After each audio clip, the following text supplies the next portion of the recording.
live with the community. This is a Microsoft 365 and Power Platform Development bi-weekly call. We are into June. Oh my goodness, already halfway through or almost halfway through the year. Holy cow, how did that happen? It goes fast, but time flies when you're having fun with the community. So let's talk about what we're going to talk about today. Our agenda is we're going to get the latest updates on the community and all our programs and initiatives.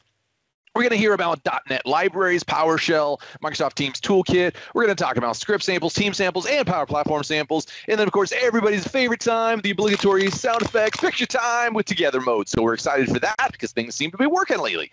And then we're going to have three amazing presenters of the day. Stuart's here. He's going to cover PromptBuddy, share your prompts within your team, build Power Apps and Dataverse for teams, which is awesome. Richard's going to cover Fusion development, low-code solution for fast-tracking a solution. And Lee is back showing us how to extend M365 Copilot with external APIs using plugins. And two of those, our first two presenters, by the way, Stuart and Richard, are first-time presenters. So we love first-time presenters. We'll talk about that here in a moment, but we welcome you all and we welcome them. It's going to be awesome. We have got a number of initiatives available and programs and resources and all good stuff for you in the community, and it's absolutely free of charge. All of it is available to you. Let's start off with our Microsoft Community Learning videos. That's a new name. We'll talk about that again here in a moment if it's unfamiliar to you. We've got our LinkedIn group for discussions, open source projects and initiatives like PNP.js that Bo and Patrick and Julie run. We've got awesome sample galleries, a plethora of them because it means a lot to us of all the work you're doing. And we, of course, have our one-stop shop. All you got to do is remember ak.ms/community/home, and that will give you access to all this wonderful community goodness. It is absolutely free. It is here for you, so take advantage of it. And our newly redesigned site, ak.ms/community/home. Thanks Stefan Bauer and Hugo Bernier for this. Again, they've been putting in a lot of work, and we've been contributing as a team, but it's a wonderful new look, brings together all the technologies in Microsoft that should be working together like we know they do. So we wanted to showcase that. And of course, if you've heard us talking about that Microsoft 365 and Power Platform community YouTube channel, now we're talking about some new Microsoft Community Learning channel. Don't worry, they're not new necessarily. They are the same thing. We've just renamed it to better showcase exactly what we're doing together across Microsoft in the community. So this combines a lot of things like Dynamics and Power Platform and M365 and all those wonderful technologies that we use each and every single day. So it's a way to showcase the work that you're doing as well. These community calls are hosted there, and we'll continue to do that and be available to you in mass. So definitely go, if you're not already signed up, go do that, because that way you'll be alerted. Smash that like and subscribe button, and we will make sure you're alerted as soon as new videos are released, which happen daily, in fact, so you want to get on that. Now, if you're on this call, it's because hopefully you like community calls, and you know what? We like them too. So we've got a number of them available to you. The Microsoft 365 and Power Platform community call on weekly Tuesdays. Now, what does that mean? It means these are Microsoft speakers, program managers, product managers that are bringing you the latest and greatest from all the technologies that we love. But we're going to go on a summer break. It's summer, woo! Between July and August, we'll be back the 3rd of September. So those Tuesday calls are the only ones going on break, by the way. Not the bi-weekly calls like you're on now, not the monthly calls, just those weekly Tuesday calls, because there's a lot of vacations taken during the summer in Microsoft, and we want to give everyone time to enjoy that. Of course, we've got our monthly Power Platform call, which comes up in a couple of weeks.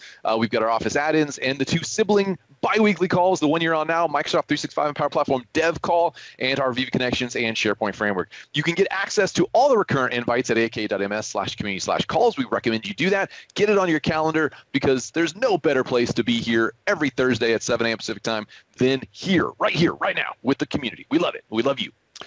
And of course, what do we have in store for you next week? Milan is going to be here introducing Click to Call for Teams in Azure Communication Services, and Luca and Suda are going to be back talking about Click to Copilot, creating copilots from your SharePoint site without code. How awesome is that? So go to ak.ms/community/ms-speakers-call-invite. I know, rolls right off the tongue, and we all have it memorized. But in case you don't, use the link right there, and we got it in the chat for you too. So take advantage of that. Now, I mentioned that we've got first-time presenters on the call today. Guess what? You could be too. We absolutely welcome everyone to contribute to these calls, and you can do that by actually saying, hey, I want to do that. I want to present it. Now, don't overthink it. Don't think, well, I've got to show how time travel is possible with the flux capacitor, or I've got to show something that cures the world's ails. No. If you use a script, a sample, a feature, something that you you found valuable, maybe a demo, please share it. I promise you, we're all learning together, and we're all starting at various capacities of understanding of the technologies. So if you've found something useful, I guarantee you others will too, and they'll love you for it. So go to aka.ms/community/request/demo, fill out the form, let us know, we'll get you scheduled. And if you've never presented and you want to present with someone, we got our buddy system. So let us know, hey, I want a buddy, and we will team up with you. We'll work on the presentation together, and then we can even present together. So we'll make sure you're feeling comfortable and confident and ready, and absolutely, there we go, we'll do it together. All right, now, as we get into the community and you want to learn more about maybe contributing to some of the samples you're going to hear about today, we've got our Sharing is Caring program. Now, this is a program that provides hands-on guidance. What does that mean? It means we're going to join live Teams calls together, yes, as real people, together in a call that is showing you how to do it hands-on. So we're going to start with our samples contributor session. We had one a few weeks ago. We got another one coming up the end of June this month. So go sign up. It's absolutely free. These sessions are not recorded, so you don't have to be fearful of if I ask this question that everybody should already know. Should I know? Does everybody know?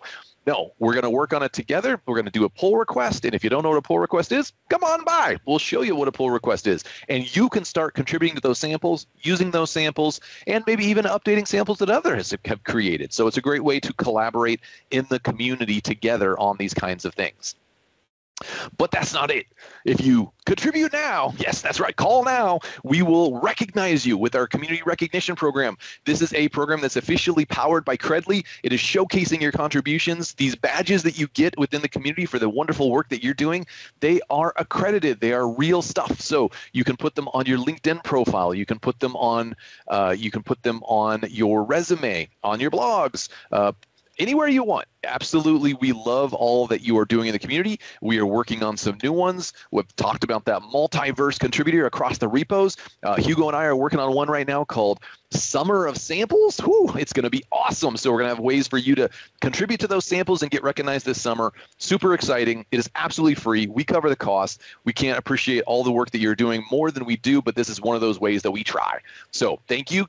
Get opted in. Only need to do it once, and we will recognize you. And we'll be sending some of these badges out this weekend, so be on the lookout. Now, let's get to some project-specific updates, and we're going to kick it off with Bert and PNP.NET libraries. Yes, so for PNP.NET, a bit of a quiet period, but also some good news coming. First of all, on PNP Framework, the slightly older library, there was a change done by user Dodi. I'm not sure what his real name is. He didn't reveal that, but anyhow, he fixed an issue with Azure ACS and Authentication Manager. People still use that, although we recommend using Entra. On the cross-decay side, there was a new change that enables using a shared cache in the MSTAL provider when you use it on behalf of authentication provider. So folks using that in web scenarios, cloud scenarios, that makes sense. But the good news is that we are wanting to do a new release by end of this month, before all vacations start to happen. So look out for those new releases coming in a couple of weeks. And with that, moving to Gautam for PowerShell update. Thank you all. Awesome. Thank you, Bert. Got him. Tell us what's new in PowerShell. Yep, thanks, David. We have a plethora of updates. I'm going to use your favorite word here. So Love it. Yeah, thanks.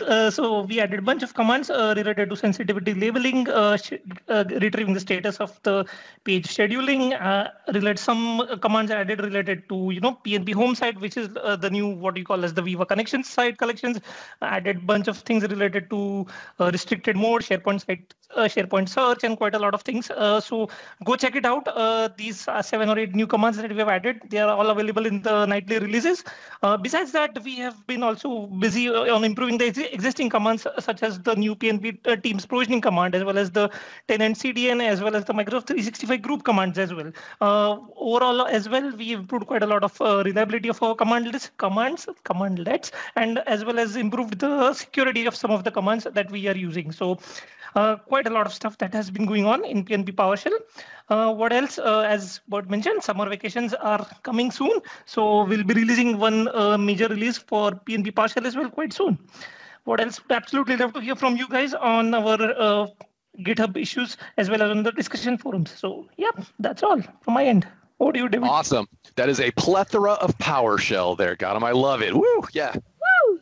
Woo! I think we need a badge for that now. That sounds awesome. Plethora of PowerShell badge. You can earn it coming soon this summer. All right, let's move over to Teams Toolkit as PowerShell flies away with John Miller.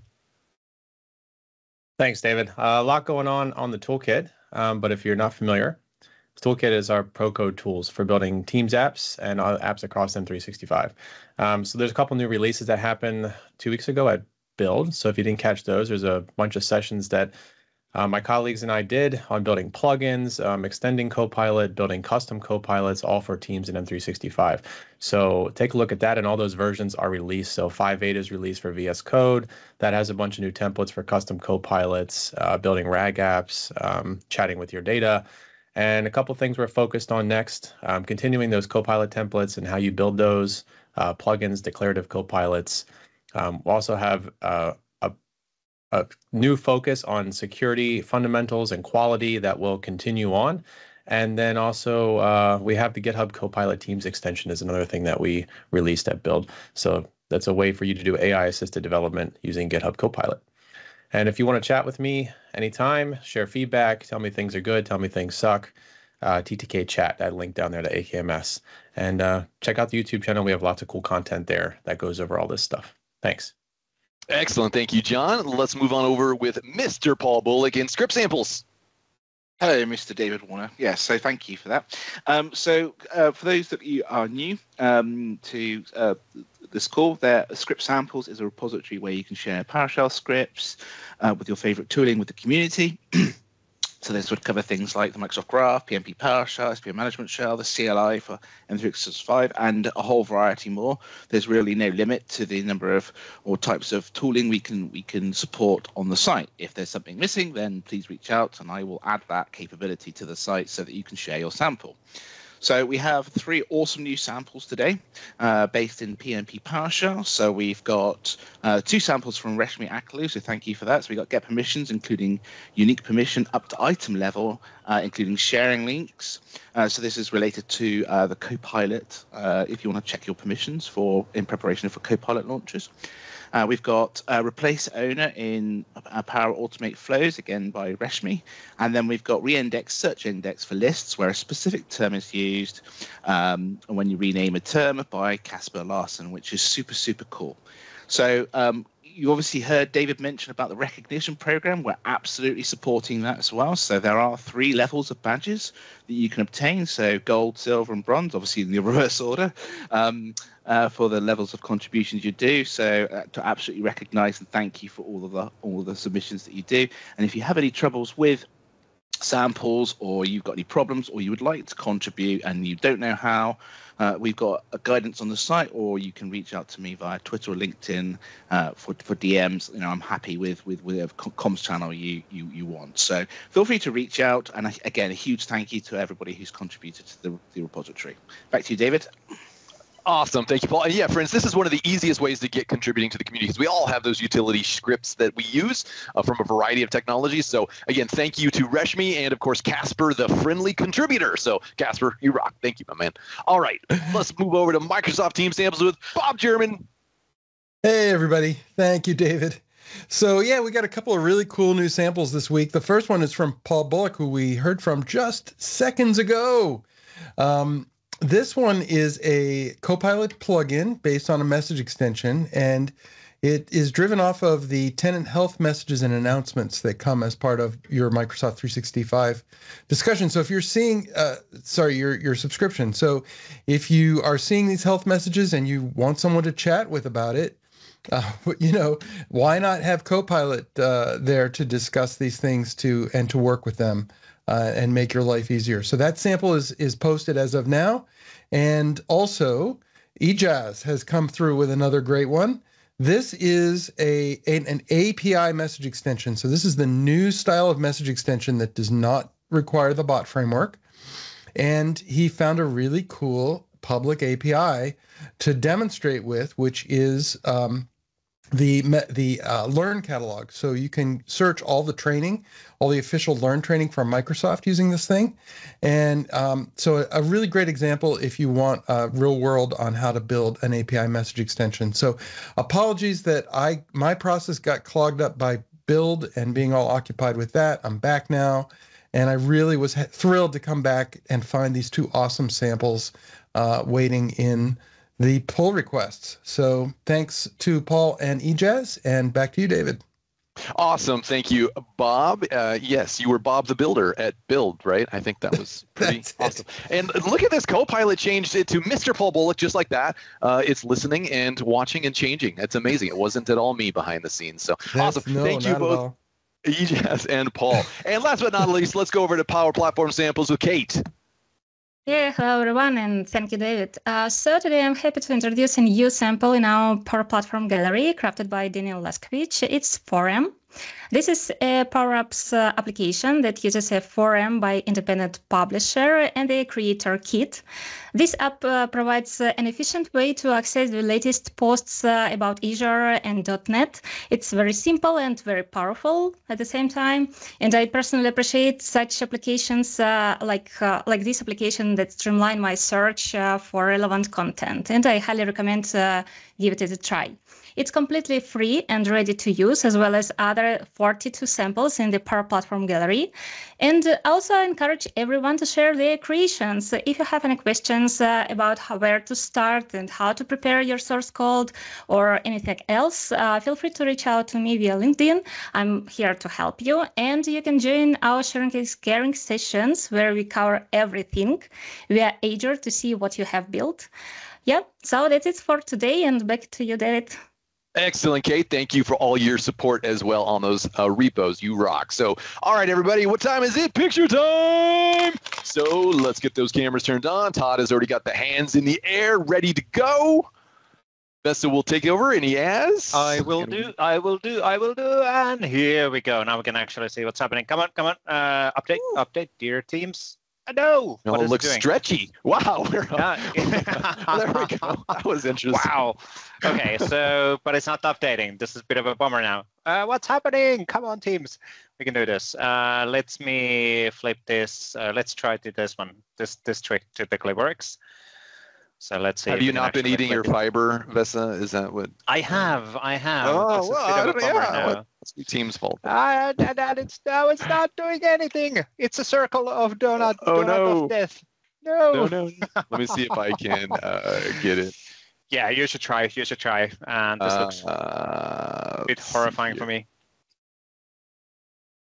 Let's see. Let me try and take back over, and yeah, I got it. So I think we are looking good. Let me close chat, get this big screen as possible.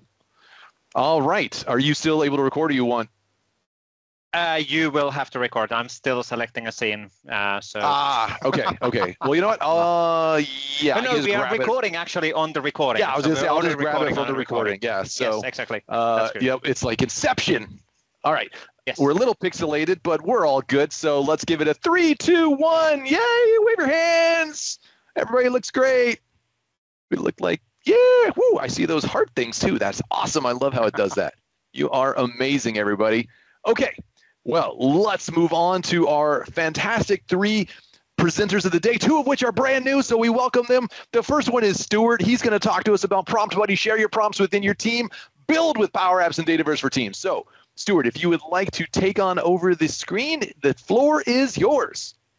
Thank you very much. I don't know how you have so much energy at 7 o'clock in the morning, but good for you. Right. Okay. So hello, everyone. My name is Stuart Ridout, and I'm going to talk to you today about PromptBuddy, which is like a prompt sharing library, like an enterprise prompt library, where prompts find their purpose.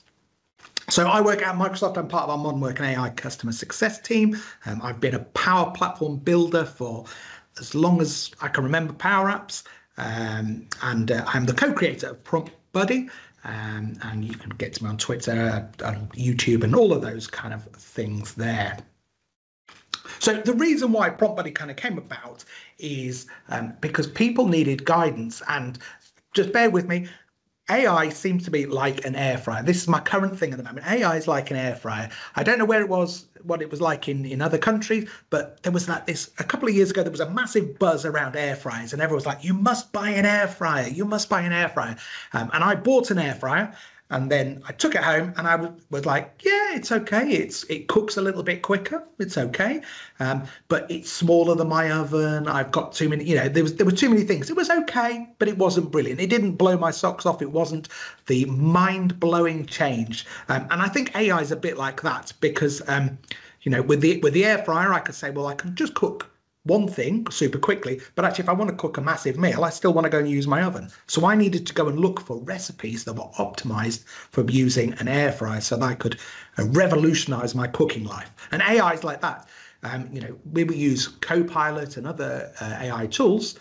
If we're just trying to use them the way that we've used other tools previously, we don't always get the best out of those tools. So we need to find prompts which are optimized or workflows that are optimized for using AI. So it's a bit like that. So this is where PromptBuddy came from.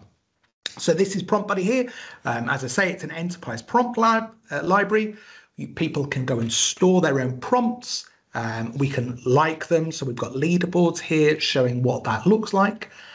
We've got different categories, so you can, depending on what product your prompt is in, you can go and do that. So this is a really useful one you can do in Copilot to summarize a YouTube video, so you don't have to watch the whole thing. Not just apps, you can actually tag prompts so that they are for departments or personas, and then people can actually go and add their own departments and personas as well when they go and implement that within their organization. Hopefully you'll get a gazillion prompts that kind of come in here, so you can search for those prompts, find the prompts you want. So if I want a great prompt to help me with meetings, then I could go and find that, grab the prompt from there, copy and paste it, go and head across to Microsoft Teams or Copilot for M365 and go and use the prompt in there. Really, really easy to do. And obviously once people start to get success from this, we want them to share their own prompts. So really easy. Everyone can share a prompt. They pop in the title, they pop in the description, they go and stick in the prompt that they've got that they're putting in for themselves. And then they can tag that. So I said about apps, but you can actually multi-tag it. So you could tag it for different apps and different departments and things like this. We can add a super icon here, and it can even go and post out and share that into a channel. Submit that, people find out about it, they love your prompt, they go to it, they hit the little heart icon there, and it raises up that chart in the middle on the best prompts. And you kind of come up this top contributors board as well. So lots and lots of different ways that you can go and find and share the prompts you like. So it's really easy to get. All you need to do is go to aka.ms/get PromptBuddy. But the interesting thing about it is that it is actually built on top of another an app template. So if you were familiar with Dataverse for Teams, you might be looking at that kind of going, oh, that looks like one of the app templates that was part of Dataverse for Teams. And that's because it was actually built on top of the Employee Ideas app. So we built it on top of Employee Ideas, we extended it out, gave it that multi-tagging capability to make that easy to use. So if I just head over to get PromptBuddy, then we can get it from there. Now, people have said, why have we used Dataverse for Teams rather than SharePoint for that? And partly that's because we love Dataverse for Teams. I love Dataverse for Teams. It's a really easy way to develop apps that live within Teams and kind of extend Teams out to everybody, makes it super easy to use. The other thing for me is I find it really easy to then distribute those apps because you can put everything in a solution, send it across, and we make quite regular updates to PromptBuddy to include lots of new features. So it's easy for us to distribute the solution because then it will make the updates in the tables and do that. Otherwise, we would have to find another way to then update SharePoint lists, and people have to build those SharePoint lists and things like this. So really, really easy to use. And so we have an internal version of Microsoft. It's kind of gone viral. I reckon we've got over 20,000 users within Microsoft over the past 6 weeks, and we're hitting nearly 1,000 prompts stored in there as well. You can import and export prompts. So if you have lots of different organizations who have PromptBuddy, then you can actually import those with, you can import those with a JSON file. Well, this tenant doesn't have it in, apologies. Let me go to this one here. So you can export this out with JSON and do that there as well. So just on the roadmap, just while I come up with this, we're making updates all the time. It currently is in English, French, and Swedish, I think. We've got a whole load more language packs that are just about to come out, so you can do that. We're also going to support storing prompts in different languages. So if you're a multi-country organization, you could store prompts in English and French and German, etc., and store all of your prompts in all of the different languages that we use there. We use within Copilot. So massive things like that. And then the other thing, which is really exciting, is we are just linking in at the moment to Copilot Studio, so that you can kind of query that and then bring it in that way. So you can say, hey, I'm looking for great prompts that help me to organize my day. And then Copilot Studio will go and find that. And it's easy for it to do that because it is grounded in the Dataverse table as well. And my Power Apps is, my Teams is super slow. But I assure you, it's really easy to import and export that through the JSON files. So that is a whistle stop. That is a super quick tour there of PromptBuddy.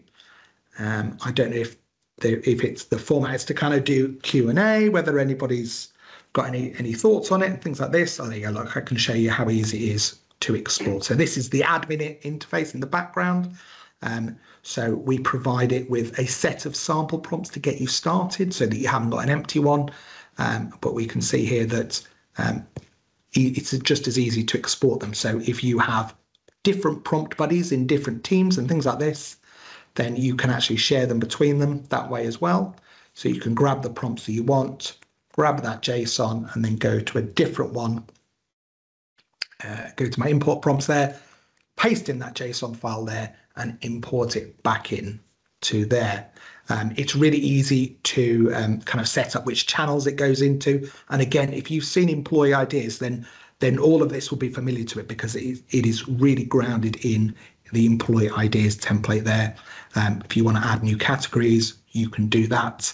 One of the ways that we extended it is to have these different types of categories so that we've got apps, departments and personas and things like this. So this is where it's kind of outgrown where employee ideas was. It would be a fantastic use case for a plugin for M365 Copilot. Absolutely, yeah. Yeah, Stuart, this is awesome stuff. So we don't have live Q&A because we don't necessarily have time for it, and we have too many people on the call to make it efficient. But there is some chat, obviously some questions in there. One was actually answered, so I'll let you kind of get to that. If that's it, then we can move on to the other presenters. But this is awesome, absolutely awesome stuff, and we're seeing across technology opportunities here, like Steve Corey brought out around the M365 Copilot opportunity. So love the integration. Thank you so much for sharing this, and not just keeping it internal for us at Microsoft, but sharing it with the world. This is really awesome. Everybody saw that was on GitHub. And again, if you're not sure what GitHub is, join the Sharing is Caring, and we'll get you taken care of. So, Stuart, thank you. This is awesome. Great job. Thank you very much. Thanks for having me. Thank you for coming. All right, let's move on to Richard. Fusion development, low-code solution for fast-tracking a solution. Richard, if you'd like to take on over, it's all yours. Yes, I will. Thank you. So, should be visible right now. Yep, I see it, and you're throwing it into, looks like you're going to throw it into presentation mode, and you'll be on your way. All good.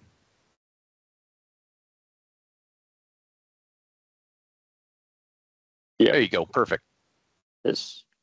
So, small thing about me, Stuart Ridout, working for Bliss Digital as a Power Platform lead. I have the Fast Track Recognized Solution Architect title, and if you want to link with me, my LinkedIn is right there below. And I'm going to talk about a little solution we built for a customer of us. It was a full code development project, and they wanted to implement some features that were going to take quite a bit of time and money to implement it because there was no CMS inside the current solution. They were developing a web application which was completely with dynamic data, which was in a database. So why we chose a fusion development for that, combining the worlds of low-code developers and full-code developers, and by using low-code in our full-code and full-code in our low-code solution.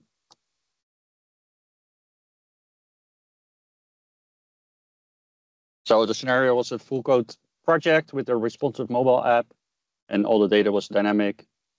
Based on the logged-in user, there was no CMS available, and the owner of the application wanted certain specialists to create tips or services or specialist information for their customers.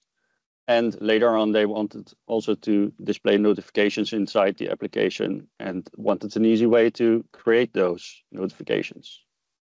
So all this was designed through a designer in Figma, and we created a Canvas app around that with workflows between gathering and saving the data from SharePoint. And every now and then, the workflows were also syncing data from Power BI and a custom API to the database that was the backend for the web application. All the roles for the solution were stored in Power BI, and also all the there were some workflows syncing the data from Power BI and from the custom API, which was also full code development part. So I will shortly demo the solution to you.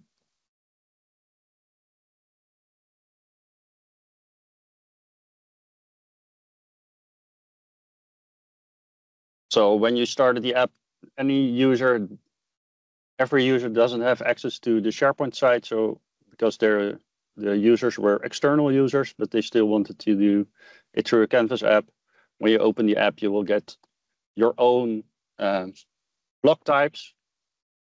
Sorry for the Dutch, because we're a Dutch company, so the solution is all in Dutch.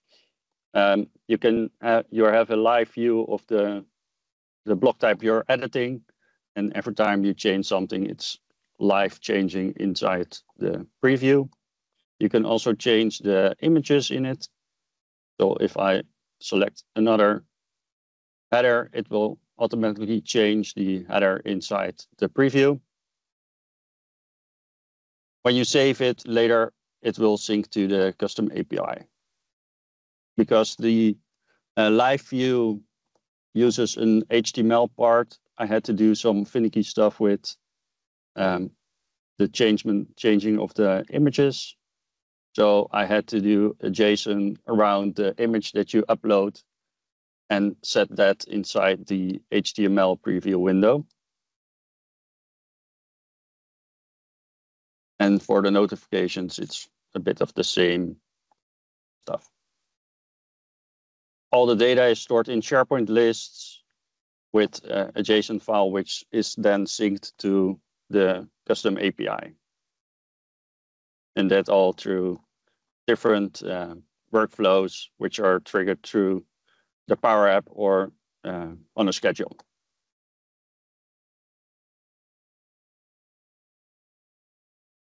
So that's all I had to show you. Awesome, Richard. This is good stuff. So thank you for bringing this to us. Now, I put a link in the chat to a blog post, but as Richard had mentioned, they're a Dutch company, so it's in probably not your language unless you're there. But you can use the browser to translate it for you. So definitely check it out. Richard, thank you. Again, first time for Richard, first time for Stuart. So thank you both for jumping into the community and making this your first presentation. Now, let's move on to Lee. Lee Ford is a veteran of the community. We welcome you back. Extending M365 Copilot with external APIs using plugins. Lee, take it on over. Okay, thanks, David. So when I submitted this was before the API, the sort of the open API. So I'm using old school message extensions to gather my APIs, but hopefully it's still a good demo and worthwhile sharing. So Let me just. It absolutely is, I guarantee. Yeah. So yeah, what I'm doing here is I'm going to build an M365 Copilot message extension plugin, which is, a few words there, using for the Transport for London. So we call it the TfL in the UK. So there's an API that they allow anyone to use to query parts of the transport network. And also, I'm just going to show you how we can use that inside of Copilot. So, as I said, my name's Lee Ford. I'm a development lead for a company called Simity. Bit about myself. You can follow me on social media. I've got a blog which I use sort of infrequently, and that's just a few facts about myself. So, let's get started. So, this has changed since build. Before we kind of had three real options for extensibility, which was sort of traditional message extensions, which is what I'm going to talk about today, graph connectors, and obviously Copilot Studio plugins. And obviously now we've kind of blown the doors off, and we've got API plugins and all sorts of things in private preview here, there, and everywhere. But what we're going to focus on today is the message extensions. So I'm not entirely sure what the usage limitations, which way around it is. I think it's meant to be the more the bar is along, the more useful it is, or is it the more it's limited? I think it's more useful, but it's not clear in my head anyway. So let's get started. So just quick one. So I typically do quote unquote pro code solutions. So typically the two options that I've been faced with is plugins using message extensions and graph connectors. And ultimately the kind of there's two different things. One is for more structured data, one's which is plugins, and you can also act upon that. So i.e. if you've got you need to make a request, you need to change something in an API in a back end, you can do that with a message extension plugin, whereas something like graph connectors, it's a one-way street. You can ask it to Copilot to summarize the data and kind of give you some information, but you can't then say, oh, can you do this with that information? So obviously message extension plugins allow us to do that. So what is a Copilot message extension plugin? It's a great question. I've stolen this off the Microsoft website, but ultimately it is a message extension that you're using instead of Teams. So sort of the top diagram there for Bob Siciliani, he's just opening up the tool, searching for a product, and obviously it's coming through with a list of products. Now, we can basically do the same in Copilot. We don't really even have to change the code. And effectively, rather than bring up a list, typing in something into a search box, you can just say, how much stock is there left for carrot soup cans? And it will effectively, Copilot will go in the background and simulate someone opening up that message extension, typing in carrot, and bringing back the information in an adaptive card. So how do we do that? We use Bot Framework because it's a message extension, and like I say, because it is just a Teams message extension, we're just effectively allowing Copilot to use it in the background. We're not actually having to do too much extra work. So there's sort of 4 steps I'd really say we have. First one is building or hosting your app. So we write a message extension, we use Bot Framework, we've got a bot registration in Azure, and we tie it up nicely. We enable it inside the integrated apps catalog. So we enable it for Teams and Copilot, and obviously we need an app manifest. And then the final thing is when you're inside of Copilot, you have to make sure the plugin is checked to say use this plugin. So when you're writing your prompt in Copilot, it's knowing, oh, I can use this plugin to see if that provides me the information I need. So just a couple of considerations with Copilot plugins in addition to a sort of traditional message extension inside of Teams. First one is you got to really be careful with your description and your commands, stroke prompts, stroke skills, whatever you want to call them. You can't just say get status. That it won't use that. Copilot will not use that. You have to kind of say get the status for the bus in the Transport for London. And same with the description. You've kind of almost got to spell it out as if someone doesn't know what a bus is or what a train is or what the underground is. You've kind of got to spell it out exactly. This is what the tool is going to do, and the more information you provide it, the better result, the better hit rate you're going to get. It's not in my experience, 100% hit rate anyway with what I've provided here. Sometimes I will ask the question 10 times and maybe 8 times I'll get the right answer, and the other 2 will be like, I can't help you.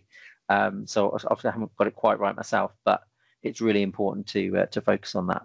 And then finally, this one tripped me up for a little while, and I had to sort of reach out to a couple of people to work out my message extension. Why is it not working in Teams when I'm using it in Copilot? It's working inside of a team, but when I'm going to use it in Copilot, it's just coming back with. I think it's funny. It was an error 500, but it was a successful error 500. So I was a little bit puzzled, but anyway, it turns out I needed to enable the M365 channel in the bot registration. So effectively, when you're using it in Copilot, it's coming in a completely different way inside into your bot by a different channel. Once I'd worked that out, or should I say, been told that, everything was golden. So I'm going to quickly show you what I've got. So bear with me a sec. Let's just bring up Copilot. So here's just an example from previous. I'm going to be brave and try a new prompt, and hopefully, we're all good. So what is the status of the Bakerloo line? I think that's a line in London. I'm not from London, funnily enough. Let's see what happens.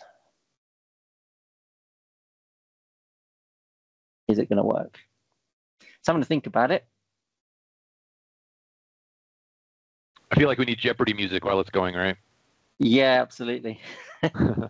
Okay, yeah. So in this case, it is working. So we've got an adaptive card come through from the bot, and it's obviously returned that the Bakerloo is in good service, and obviously there's no disruptions, and obviously it was retrieved today.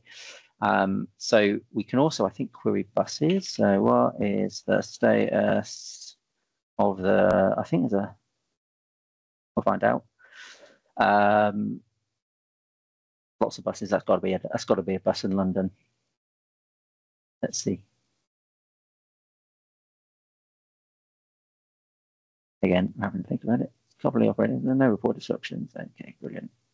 Okay, cool. And that's effectively the demo. The idea is it's straightforward. You can ask it, what's the status of a bus or a tube within London or a train, and obviously it will return the information. It is quite wordy sometimes. If there is a disruption, it will say, oh, there's a bridge closed or something, and we're getting a diversion. You need to get this bus instead. So it is actually quite a useful little plugin. So that's it from a usage point of view. From a configuration point of view, like I say, we've just got an app registration. So for my demo, I'm just pointing at my local machine using ngrok, and for channels, like I say, I've enabled M365. I've enabled Teams. Obviously, I don't necessarily need the web and the direct line channels for this to work. They're just on sort of by default, and that's essentially it from a demo perspective. The other last configuration part is that obviously it will appear in your app catalog inside of the admin center, and if you click into there, you can see that it's hosted within inside Outlook and inside of Teams, and obviously it's Copilot enabled. Final piece, actually, just to remind myself, if you click in here, this is where you can enable the plugin. So we've got sort of 2 versions of the tool. Funnily enough, they've got the same name, but it's this one that I'm using. So you just need to make sure that's checked. Otherwise, it won't use the plugin. From a code perspective, I'll just quickly drill down. Hopefully, I'm just giving maybe just one little more time. You're fine. You're fine on time. We're ahead of schedule, so you got a couple extra minutes. No rush. Okay, cool. All right. So what I've done is I've written this in Azure Functions. So we have an HTTP Azure function, and effectively what it's doing is it's taking a HTTP request and it's creating a new class bot, and then we're inside the bot we're processing the request. There's not much going on in here really, other than sort of wrapping the response and the request sort of into a bot framework compatible format. Now, the bot itself, we are using a Teams activity handler, because as I said, this is a Teams message extension. So there's nothing mentioned in anywhere here about Copilot. It's just effectively a Teams message extension. So if I just, words are starting to wrap off the page. So let's just do that so we can see it a bit better. In here, we have a pretty straightforward handler. So we have handle Teams messaging extension query, which effectively is when you open up a message extension and you bring up the prompt, enter a search prompt to, in that example, searching carrots. That's effectively what this is, that type of query. That's that type of action that the request includes. So in here, we're just doing a very straightforward picking out the line name that's requested. So it would be on the number 99 bus or the Bakerloo line or whatever it is. We're picking that out, and then we're creating a class called TFL, which is the sort of the wrapper for the TFL API. And then if I just quickly show you that, in here we've just got an app. They call it an app key, not an API key. And we're effectively taking that key. We're running a couple of queries, depending on whether it's a tube or it's a bus. And then we're effectively mushing the responses together, because we don't know about all the line names and all the bus names. There's so many, so we kind of query both to see if we get a hit. And then we then return that as an array of line statuses back to the bot. And then each bot, we then effectively create a sort of a hero card with the name of the line and the status of the line, and then we can sort of return that back to the app. I'm just going to quickly show how it looks in the Teams, just so you can see what I mean when we're querying it. So bear with me a second. I go into here and start a new post, and I click on Transport for London. Effectively, this is what we're doing: is we're returning all the statuses, and we can see that they've all got severe delays on the district line. But what I should be able to do is hopefully search things like buses as well. And then here you can see we've got the 199 and the N199. And if I click on one of them, then in here you can see that this is the disruption, a very specific disruption going on. Like I say, all of this information is surfaced when you're using Copilot in the same way. And with that, I think that's it. I've got a sample of the code that I've just shown you on GitHub. I'm going to try and I'll speak with Bob and see if I can get this merged into the team samples. Also got a graph connector as well that's in a similar state, just needs to be sort of merged in. Yeah, with that, thank you very much. Awesome. Well, yeah, this is great stuff. And it would be great to get that into the community samples repo. So I'm sure Bob would be salivating to get that in there. Just say, Bob, the builder, help me out. So he'll be there for you. Great guy. Thank you. All right, great job, Lee. Thank you. And again, thank you to Stuart and Richard. 3 amazing and fantastic presentations today. So thank you all 3, and especially our 2 first-time presenters. That was always great to see you all coming in from the community and wanting to share your passion. So you are amazing. Now, where else can you get involved in the community? We've got a Discord server. So this is 2,100 plus members. How awesome is that? And you could be the next one. You could tell your kids that you are cool because you're in Discord, and they'll be like, wow, mom and dad are awesome. Check out how cool they are. And that's what we all want, right? We want our kids to think we're cool. So join the Discord server, aka.ms/community/discord. We'll absolutely get you access. It is a one-stop shop. It's a great place because there's a lot of, I guess you could say, cross-community opportunities to collaborate and talk there. It covers a lot of our initiatives like PNP.js and M365 or CLI for Microsoft 365. Our community programs are there. Lots of folks are in there. So it's a great way to collaborate in kind of a one-stop shop. And we would also love to get some feedback from you on these calls. So are they working for you? Are they not? We would love to be able to do that. Whether they're working or not working, we want that constructive feedback. And Someone saying encouraging discord in families isn't good. Ha ha ha, Sam. Thank you. Yeah, Joker. But he knows what I mean. So it's our Discord server. All right. So yeah, community calls, everybody, let us know. Even if you've already filled this out, please let us know we're still doing good. It really helps management know that you appreciate and find value in these calls. And the recording will be available in 24 hours or less, usually much faster, on the Microsoft Community Learning YouTube channel. You can do and get access at aka.ms/community/videos or YouTube. Hey, Copilot, can you change that to YouTube? Let's see if that's fast enough. Mr. Copilot, can you change that to YouTube? Holy cow, look at that, it worked. So let's get that aka.ms/community/YouTube. Subscribe today. Again, you'll be alerted as soon as it drops if you smash that like and subscribe button and let us know. Follow us on Twitter or X, whatever we're calling it today, at M365PNP, and of course our updates on LinkedIn at aka.ms/community/li. Our next M365 and Power Platform bi-weekly call 2 weeks from today, June 20th. Be there or be square. Next Viva Connections and SharePoint Framework, June 13th, 1 week. Be there or be square. I can't keep repeating that. It's so old. All right, just be there, everybody. We love you. We appreciate all you're doing. Thank you for everything that you bring to our community each and every single day. We appreciate you. So we will see you on the next call. Bye-bye, everybody.